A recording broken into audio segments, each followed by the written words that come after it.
ಫೈನರಲ್ಲಿದ್ದಾಗ ನಾನು ತುಂಬ MLV ಎಲ್ಲ ಹಾಡುಗಳು ಕೊಟ್ಟಿದ್ದೆ.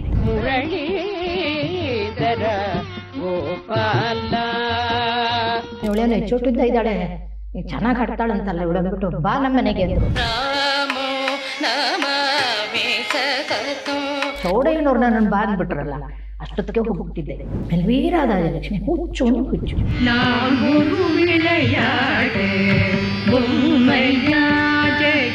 ಶಂಕರಾಭರಣ ಕೇಳ್ಬಿಟ್ಟು ನನಗೆ ಎಲ್ಲಿಗೋ ನನ್ನನ್ನು ಕರ್ಕೊಂಡು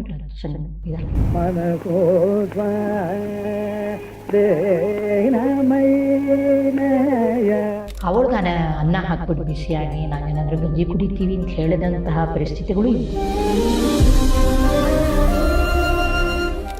ಮಾಡಿ ಫೈನಲ್ ಇಯರ್ಲಿದ್ದೆ. ಫೈನಲ್ ಇಯರ್ಲಿದ್ದಾಗ ನಾನು ತುಂಬ MLV ಎಲ್ಲ ಹಾಡಿದ್ರು ಹೊಟ್ಟೋಗ್ತಾ ಇತ್ತು.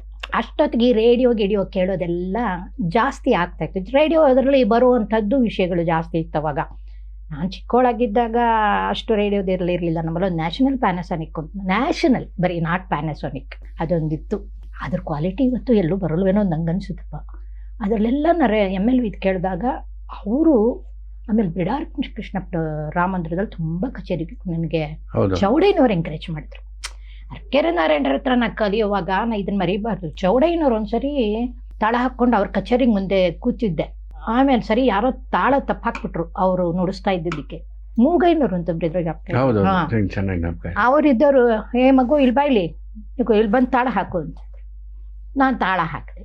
ಸೊ ಕರೆಕ್ಟಾಗಿ ಅವರ ಪೂರ್ತಿ ಕಚೇರಿ ಆದ ಮೇಲೆ ಮುಗೈನವ್ರು ಹೇಳಿದ್ರು, ಇದಕ್ಕೆ ಈ ಮುಂಡೆದಕ್ಕೆ ತುಂಬ ಒಳ್ಳೆಯ ವಾಯ್ಸು, ಇದಕ್ಕೆ ಅರ್ಕೆರೆ ನಾರಾಯಣ ಆಗಿನ ಕಾಲದವ್ರೆ ನಮ್ಮನ್ನು ಪ್ರೀತಿಯಾಗಿ ಕರಿತಿದ್ದಿದ್ದು ಹಂಗೆ.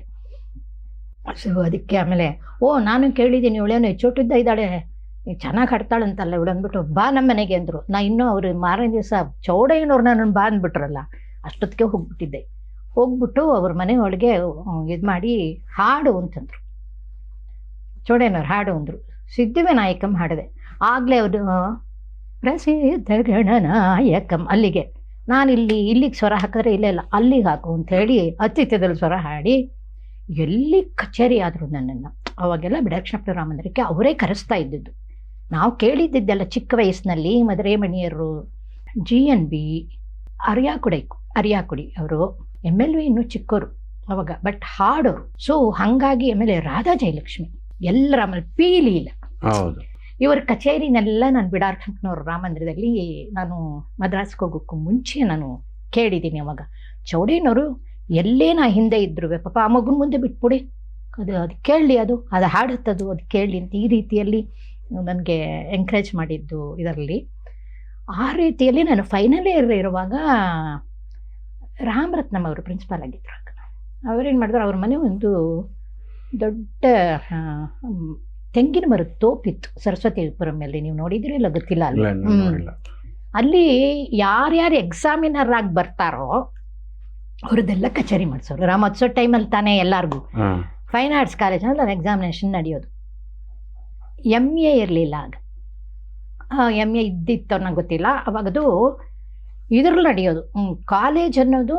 ಈಗಿನ ಆಲ್ ಇಂಡಿಯಾ ರೇಡಿಯೋ ಇದೆಯಲ್ಲ ಮೈಸೂರಿನಲ್ಲಿ, ಅಲ್ಲಿ ಕಾಲೇಜ್ ಇತ್ತು, ಫೈನ್ ಆರ್ಟ್ಸ್ ಕಾಲೇಜು. ಇವರು principal Ramaratnam. Maharani's fine arts college ಅಲ್ಲಿ. Maharani's college is entirely different. ನಾನು ಓದ್ತಿದ್ದು ಮಹಾರಾಣೀಸ್ ಗೌರ್ಮೆಂಟ್ ಕಾಲೇಜ್. ಎಕ್ಸಾಮ್ ನಡೀತಿದ್ದಿದ್ದು ಅದು ಫೈನ್ ಆರ್ಟ್ಸ್ ಕಾಲೇಜ್ ಇತ್ತು ಅಷ್ಟೊತ್ತಿಗಾಗ್ಲೇ. ಈ ನಾಟಕ, ಡ್ಯಾನ್ಸು ಇದೆಲ್ಲ. ಅದರಲ್ಲಿ ಗೌರಿ ಕುಪ್ಸ್ವಾಮಿ ಟೀಚರು, ವಿಜಯ ರಾಘವನ್ನು, MV ರತ್ನ ಅಂತ, ಆಮೇಲೆ ನಾಗಭೂಷಣಾಚಾರ್ಯ ಮೃದಂಗಕ್ಕೆ, ಮಹಾದೇವಪ್ಪನವ್ರು ಬಂದು ವೈಲಿನ್ಗೆ, ದೇಶಕಾಚಾರ್ಯ ಬಂದು ಫ್ಲೂಟ್ಗೆ. ಹೀಗೆ ಇವರು ಜವರೇಗೌಡರು ಇವರು ವೈಸ್ ಚಾನ್ಸಲರು. ಅವರು ಸಾಂಬಮೂರ್ತಿಯವರ ಹೆಲ್ಪ್ ತಗೊಂಡು ಅವ್ರ ಸಜೆಷನ್ಸ್ ಮೇಲೆ ಇವರೆಲ್ಲರಿಗೂ SSLC ಆಗಿತ್ತು. ಈಗಿನ ಥರ ಏನು MA ಮಾಡಿರಬೇಕು, PhD ಮಾಡಿರ್ಬೇಕಾಗಲ್ಲ. ಇದು ಪ್ರಾಕ್ಟಿಕಲ್ ಓರಿಯೆಂಟೆಡ್ ಸಬ್ಜೆಕ್ಟು ಸಂಗೀತ. ಅದರಿಂದ ಈ ಕಲೆಯ ಅದಕ್ಕೆ ಒಂದು ಕಾಲೇಜ್ ಶುರು ಮಾಡ್ತೀನಿ ಅಂತ ಶುರು ಮಾಡಿದವರು ಜವರೇಗೌಡರ ಕಾಲದಲ್ಲಿ, ಅವರು ವೈಸ್ ಚಾನ್ಸಲರ್ ಆಗಿದ್ದಾಗ. ಎಕ್ಸೆಪ್ಟ್ ರಾಮರತ್ನಂ ನನಗೆ ಜ್ಞಾಪಕ ಇರೋ ಥರ ಇವರು ಯಾರೂ ಗ್ರ್ಯಾಜುಯೇಟ್ಸು ಅಲ್ಲ, ಬಟ್ ಸಂಗೀತದಲ್ಲಿ ಬಹಳ ಪೀಕಲ್ಲಿದ್ದಂತಹ ದೊಡ್ಡ ಮಹಾನ್ ಕಲಾವಿದರು ಅವ್ರನ್ನೆಲ್ಲ ತಂದಲ್ಲಿ ಕಾಲೇಜ್ನಲ್ಲಿ ಪಾಠ ಮಾಡೋಕ್ಕೆ ಲೆಕ್ಚರರ್ಸ್ ಆಗಿ ಅವ್ರನ್ನೆಲ್ಲ ಮಾಡಿದ್ರು. ಹಾಗೆ ಫೈನ್ ಆರ್ಟ್ಸ್ ಕಾಲೇಜ್ ಶುರುವಾಗಿತ್ತು. ಅದಕ್ಕೆ ಎಕ್ಸಾಮಿನೇಷನ್ಗೆ ಮದ್ರಾಸಲ್ಲಿ ಕರ್ನಾಟಕ ಮ್ಯೂಸಿಕ್ ಕಾಲೇಜ್ ಇದೆಯಲ್ಲ, ಅಡಿಯಾರ್ದಲ್ಲ, ಇನ್ನೊಂದಿದೆ ಗ್ರೀನ್ ವೇಸ್ ರೋಡಲ್ಲಿ. ಅಲ್ಲಿ T Brindamma professor, Ramnad Krishnan, K V Narayana Swami, T M ತ್ಯಾಗರಾಜನ್ನು, ಟಿ ಎನ್ ಕೃಷ್ಣನ್ನು, ಅನಂತರಾಮನ್ನು, ಆಯ್ತಾ, ಕಲ್ಪಗಂ ಸ್ವಾಮಿನಾಥನ್ ಫಾರ್ ವೀಣೆ, ಇವರೆಲ್ಲ ಅಲ್ಲಿ ಪ್ರೊಫೆಸರ್ಸು. ಇವ್ರುಗಳನ್ನೆಲ್ಲ ಈ ಫೈನ್ ಆರ್ಟ್ಸ್ ಕಾಲೇಜಲ್ಲಿ ಪ್ರಿನ್ಸಿಪಾಲ್ ಆಗಿದ್ದಂತಹ ರಾಮರತ್ನಮ್ಮು ಎಕ್ಸಾಮಿನೇಷನ್ಗಾಗಿ ಕರೆಸಿದ್ರು. ಇವ್ರು ಎಲ್ಲರೂ ಬರೋರು ಇಲ್ವೋ, ಇವ್ರು ಆ ತೋಪಲ್ಲಿ ಒಂದು 4 ತಿಕ್ಕಡಿ ಹಿಂಗಿರೋದಷ್ಟೇ, ಇನ್ನೇನಿಲ್ಲ. ಆಡಿಯನ್ಸ್ಗೆಲ್ಲ ಓಪನ್ನು. ಸುಮ್ಮನೆ ಆ ತೋಪಲ್ಲಿ ಒಂದು ವಿದ್ವಾಂಸರು ಕೂರು ಅಂಥದ್ದೊಂದು ಸಣ್ಣ ಸ್ಟೇಜು, ಅದಕ್ಕೊಂದು ಮೇಲ್ಗಡೆ ಒಂದು ಚಾವಣಿ, ಹಂಗೆ ಇದ್ರ ಕಾಲದಲ್ಲಿ ಇದ್ದಿದ್ದೆಲ್ಲ ಅದೇ ಥರವೇ ಮಾಡಿ ಲೌಡ್ ಸ್ಪೀಕರ್, ಆಯಿತಾ. ಈಗಿನ ಥರ ಸೊಫಿಸ್ಟಿಕೇಟೆಡ್ ಸ್ಪೀಕರ್ ಆಗಲಿ ಮೈಕ್ಗಳಾಗಲಿ ಏನಿಲ್ಲ, ಅದು ಯಾವ ಮೈಕೋ ಅದು ಅಷ್ಟೇ, ಆ ಶಬ್ದ ಮಾಡಿದ್ರೆ ಅದೇ ಮೈಕು.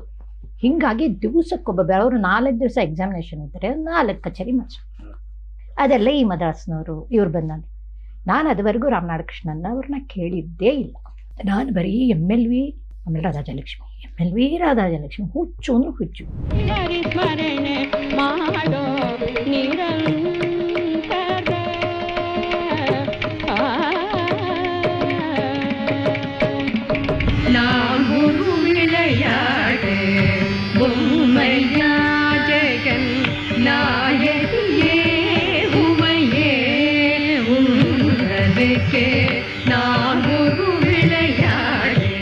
ಯಾಕೆ ನನಗೆ ಆ ಬಿರ್ಕ ಬರಲ್ಲ, ಅವ್ರ ಸಂಗೀತ ಯಾಕೆ ಬರಲ್ಲ ಅಂತ. ನಮಗೇನು ಟೇಪ್ ರೆಕಾರ್ಡ್ ಇರಲಿಲ್ಲ, ಎಂಥದ್ದಿರಲಿಲ್ಲ ಶಿವು, ಏನು ಕೇಳಬೇಡಿ. ಅದನ್ನು ಹಾಗೇ ಮನಸ್ಸಲ್ಲಿಟ್ಕೊಂಡು ರಾತ್ರಿ ಕೇಳಿದ ಕಚೇರಿನಲ್ಲಿ ಬೆಳಗ್ಗೆ ಹೊತ್ತಿಗೆ ಅದನ್ನೇ ಮನನ ಮಾಡ್ತಾ ಇರೋದು, ಅದನ್ನೇ ಹಾಡೋದು.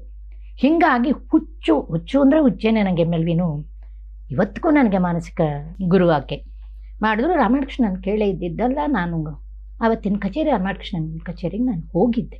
ನಮ್ಮಮ್ಮ ಎಲ್ಲ ಕಚೇರಿಗೂ ಜೊತೆಗೆ ಬರೋಳು. ನೀವು ಕೇಳಿರ್ಬೋದು AV ಪ್ರಕಾಶ್ ಫ್ಲೂಟ್ ಅವರು, ಈ ಕಮಲಾ ರಾಜಲಕ್ಷ್ಮಿ, ಈ ನರಸಿಂಹಮೂರ್ತಿಗಳು, ನಾವೆಲ್ಲ ಒಂದು ಸಂಗೀತವನ್ನ ಕೇಳುವಂತಹ ಒಂದು ವಿದ್ಯಾರಣ್ಯಪುರಮನ ಗುಂಪು ನಡ್ಕೊಂಡು ಹೋಗೋವಿ, ಎಲ್ಲಾದರೂ ನಡ್ಕೊಂಡು ಹೋಗೋವಿ, ಕೇಳ್ಕೊಂಡು ಅದನ್ನು ವಾಪಸ್ 12 ಗಂಟೆ ಮುಗಿದ್ರೂ ರಾತ್ರಿ ಎಲ್ಲರೂ ಒಟ್ಟಿಗೆ ಮಾತಾಡಿಕೊಂಡು ಹೆಂಗಿತ್ತು ಏನು ಅಂದ್ಕೊಂಡು ಬರೋದು. ಆ ಕಾಲಕ್ಕೆ ನಾವಲ್ಲಿ ತುಂಬ ಪ್ರಚಲಿತವಾಗಿದ್ದಂತಹ ಸಂಗೀತಗಾರರು ಅಂತಲೇ ನೀವು ಅನ್ಕೋಬೋದು. ಆ ಥರ ಇದರಲ್ಲಿ ರಾಮನಾಡ್ ಕೃಷ್ಣ ಕೇಳ್ಕೊಂಬಂದು ನನಗೆ ಕೇಳಿದಾಗ ಅವರೊಂದು ಶಂಕರಾಭರಣ ಇದಾದರು. ನನಗೇನು ತುಂಬ ಏನು ಅನ್ನಿಸ್ಲಿಲ್ಲ. ಅವ್ರು ಶುರು ಅರ್ಧ ಕಚೇರಿ ಆಗಿತ್ತು. ನಮ್ಮ ತಾಯಿನ ಹೋಗೋಣ ಮಮ್ಮ ಅಂದೆ. ಇಲ್ಲ ಪೂರ್ತಿ ಕೇಳ್ಕೊಂಡು ಹೋಗೋಣ ಅಂದರು. ಅವ್ರ ಶಂಕರಾಭರಣ ನನಗಿನ್ನೂ ಚೆನ್ನಾಗಿ ಜ್ಞಾಪಕ ಇದೆ. ಅವತ್ತು ಹಾಡಿ ಅವರು ಆ ಶಂಕರಾಭರಣ ಕೇಳಿಬಿಟ್ಟು ನನಗೆ ಎಲ್ಲಿಗೋ ನನ್ನನ್ನು ಕರ್ಕೊಂಡು ಹೊಟ್ಟದ್ದು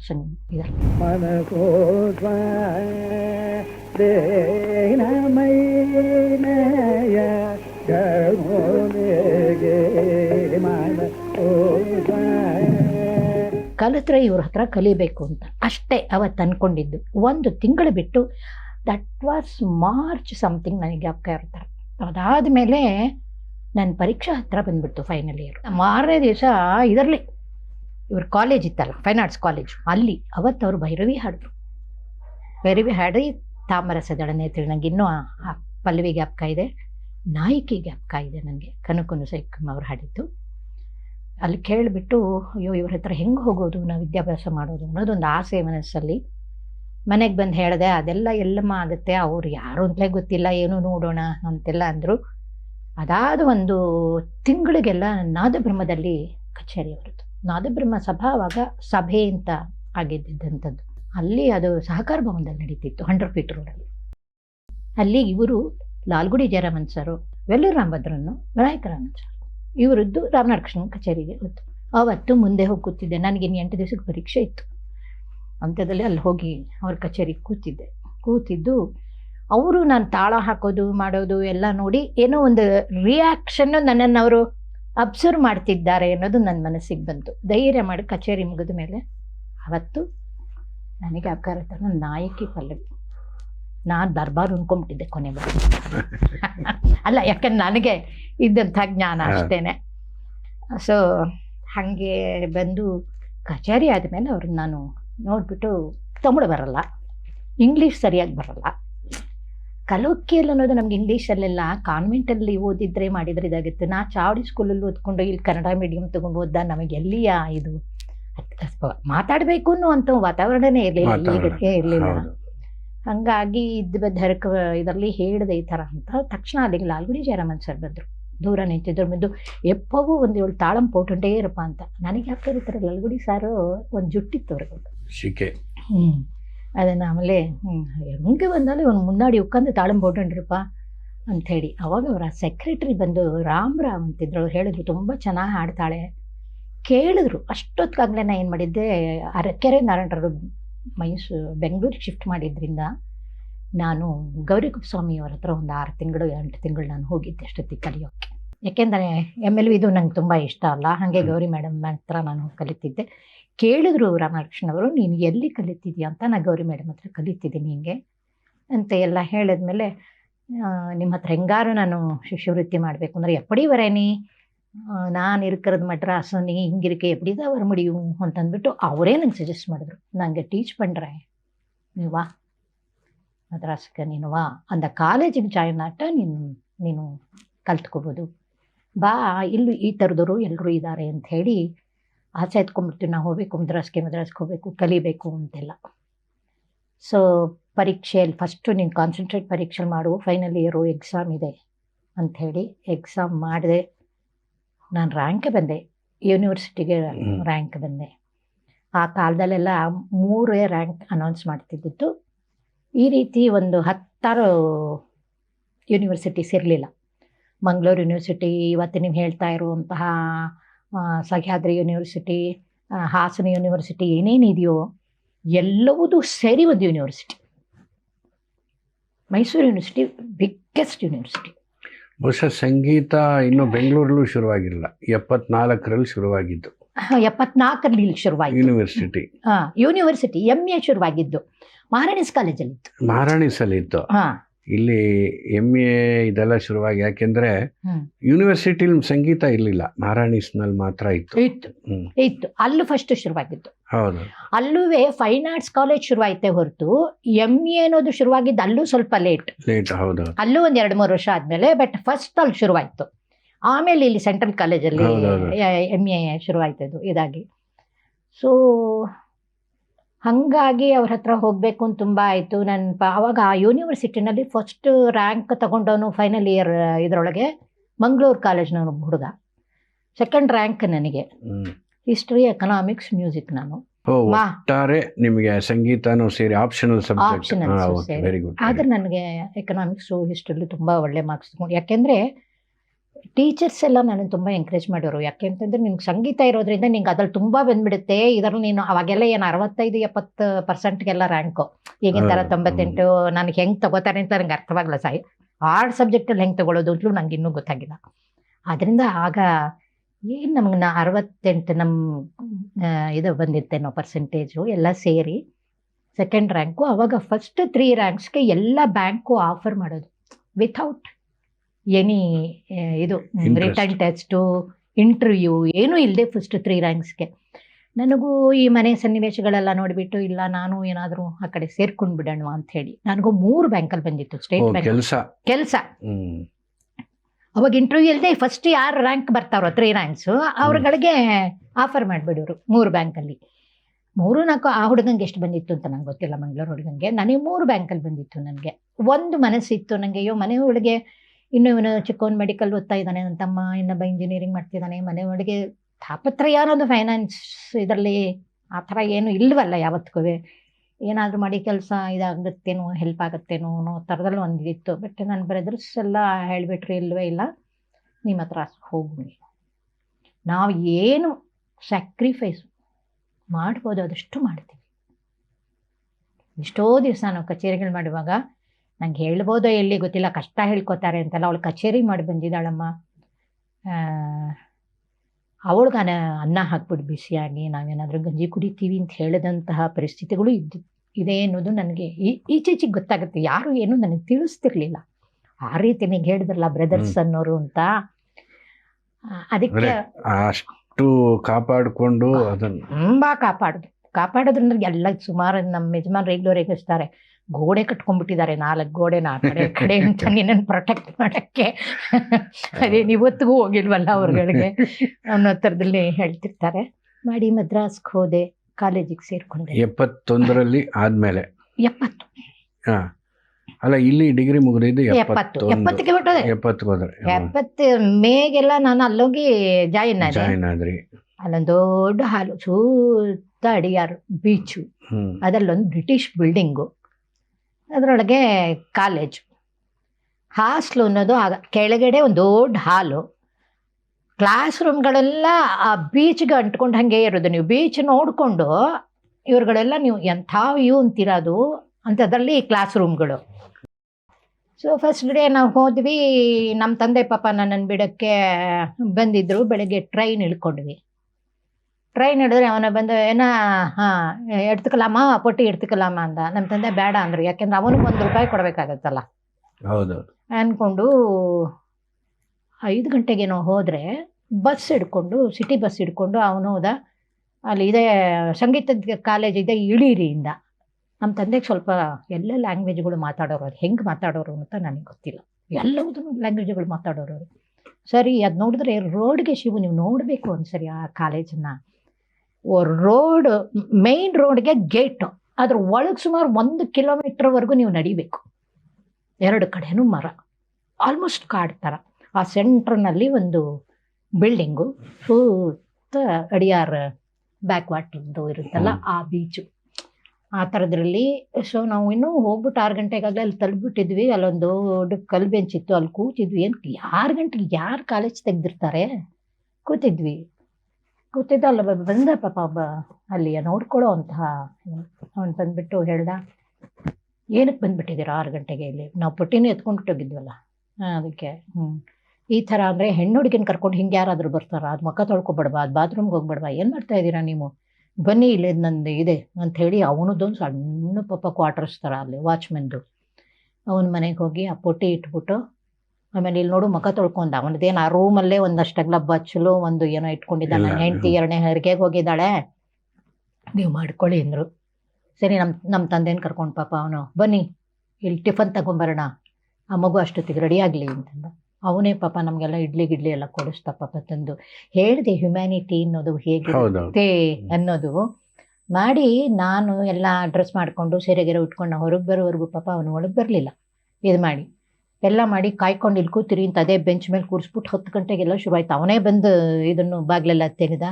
ಬೃಂದಮ್ಮ ಬಂದರು, ರಾಮಕೃಷ್ಣ ಬಂದರು, ಕೆ ನಾರಾಯಣ ಸ್ವಾಮಿ ಬಂದರು, TM ಕೃಷ್ಣನು, ಇವರುಗಳೆಲ್ಲ ಎಕ್ಸಾಮರ್ಸು. ಇಂಟರ್ವ್ಯೂ ಮಾಡಿ ತಗೊಳ್ಳೋರು. ಅದು ಯಾವಾಗ ಹಾಡಿದೆ ನಾನು ಷಣ್ಮುಖ ಪ್ರಿಯ ಹಾಡ್ಬಿಟ್ಟು ಮರಿ ಬೇರೆ ಹಾಡಿದೆ, ನಂಗೆ ಚೆನ್ನಾಗಿ ಜ್ಞಾಪಕ ಇದೆ.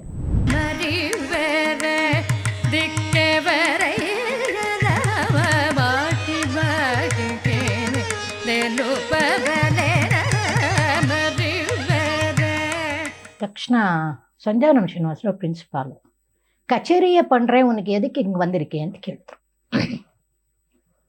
ಕಚೇರಿಯ ಪಂಡ್ರೆ ಏಮ್ಮ ಹಿಂಗೆ ಬಂದಿರಿಕೆ ಅಂತ ಅವ್ರು ನನಗೆ ಕೇಳಿದ್ರು. ಸಂಧ್ಯಾನಂ ಶ್ರೀನಿವಾಸ, ಇಲ್ಲ ನಾನು ತುಂಬ ಕಲಿತ್ಕೋಬೇಕು, ಕಲಿಬೇಕಾದ ತುಂಬ ಇದೆ ಅಂತೆಲ್ಲ ಹೇಳಿದೆ.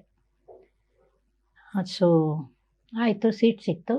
ಹಾಸ್ಟ್ಲಲ್ಲಿರೋ ಅಂದರು. ಹಾಸ್ಟ್ಲು ಅಂದರೆ ಏನು ಶಿವು, 20x20 ಒಂದು ಉದ್ದಕ್ಕೊಂದು 20x10 ಅಂತ ಇಟ್ಕೊಳ್ಳಿ. ಒಂದು ಉದ್ದಕ್ಕೆ ಹಾಲು, ಒಂದು 2-3 ಬೆಂಚ್ ಇತ್ತು, ಟೇಬಲ್ಲು. ಅದ್ರ ಮೇಲೆ ನಾವು 20 ಜನ ಹುಡುಗಿರು ಆ ಹಾಲಲ್ಲಿ. ಒಬ್ಳು ಈ ಕಡೆಗೆ ತಲೆ ಹಾಕಿದ್ರೆ ಇನ್ನೊಬ್ಳು ಈ ಕಡೆಗೆ ತಲೆ ಹಾಕಿ. ಒಂದು ಜನರಲ್ ವಾರ್ಡಲ್ಲಿ ಮಧ್ಯೆ ಕೂತ್ಕೊಳ್ಳೋಕೆ ಓಡಾಡಕ್ಕೆ ಇದಿರುತ್ತೆ. ಇದಲ್ಲ ಅಲ್ಲೂ ಇಲ್ಲ, ಆ ಥರ ಇಲ್ಲ. ಮೇಲ್ಗಡೆ 4 ಬೆಂಚ್ ಇಟ್ಟಿದ್ರಲ್ಲ, ಅದರ ಮೇಲೆ ಎಲ್ಲರೂ ಪೆಟ್ಟಿಗೆ ಇಟ್ಕೊಂಡಿದ್ದಾಯ್ತು. ಅದೇ ನಮಗೆ ವಾರ್ಡ್ರೋಬ್. ಒಂದು ಬಾತ್ರೂಮು, ತಣ್ಣೀರು ಸ್ನಾನ. ಆ ಬಾತ್ರೂಮ್ ತೆಗೆದ ತಕ್ಷಣ ನೀನು ನೋಡಬೇಕು, ಎಲ್ಲೆಲ್ಲಿ ಯಾವ ದೊಡ್ಡ ಪ್ರಾಣಿಗಳು, ಹುಲಿ ಕರಡಿ 2 ಇರಲಿಲ್ವೇ ಹೊರತು ಯಾವುದು ಬಿಲದಿಂದ ಹಿಂದರು, ಈ ಥರದ ಪರಿಸ್ಥಿತಿ. ಆಮೇಲೆ ಹಾಸ್ಟೆಲ್ ಕಟ್ಟಿದ್ರು. ನಾನು ಸೆಕೆಂಡ್ ಇಯರ್ ಬರೋ ಹೊತ್ಕಾಲೆ ಹಾಸ್ಟೆಲ್ ಕಟ್ಟಿದ್ರು. ಅಲ್ಲಿ ಹೋಗಿದ್ದಾಯಿತು. ಸುಮಾರು ಒಂದು 6 ತಿಂಗಳು ರಾಮನಾಥ್ ಕೃಷ್ಣನು ನನ್ನನ್ನು ನೋಡ್ತಾರೆ, ನನ್ನನ್ನು ರೆಕಗ್ನೈಸ್ ಮಾಡ್ತಾರೆ. ಈ ಭಯದಲ್ಲೇ ಇದ್ದೆ. ಅವ್ರಿಗೆ ನಾನು ಪೂರ್ತಿ ಮರ್ತು ಬಿಟ್ಟಿದ್ದಾರೆ. ಪೂರ್ತಿ ಮರ್ತು ಬಿಟ್ಟಿದ್ದಾರೆ ಇದಾಗಿ. ನನಗೆ ಅಯ್ಯೋ ಇವ್ರು ನನ್ನನ್ನು ರೆಕಗ್ನೈಸ್ ಮಾಡ್ತಾರೆ ಅಂತ ಅವ್ರು ಮಾಡಲೇ ಇಲ್ಲ.